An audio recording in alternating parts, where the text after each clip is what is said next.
Parasite গল্প বলার এক মাস্টার ক্লাস এবং এমন কিছু বিবরণ রয়েছে যা এটিকে প্রতিভাময় করে তোলে।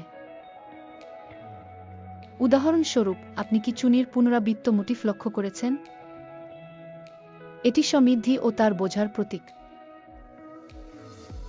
তারপর সিডির ব্যবহারের কথা আছে। প্রতিবার একটি চরিত্র উঠে বা নামে সামাজিক অবস্থান প্রতিফলিত করে।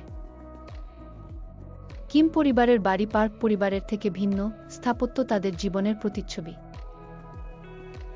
পার্ক আধুনিক বাড়িতে বাস করেন, কিম সংকীর্ণ ভিত্তিতে সংগ্রাম করে। বৃষ্টি দৃশ্য শুধুমাত্র বিশৃঙ্খলা নয়, মোড় নেয়ার সময় স্বাভাবিকতা দূরে হয়।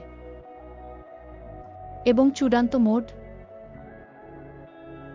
এটি কেবলমাত্র চমকপ্রদ নয়, এটি দারিদ্র্যের চক্রের উপর একটি মন্তব্য।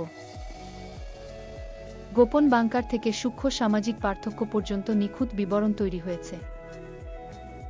প্যারাসাইট শুধুমাত্র একটি চলচ্চিত্র নয়, এটি সমাজের প্রতিফলন এবং বিবরণ অবিস্মরণীয় করে।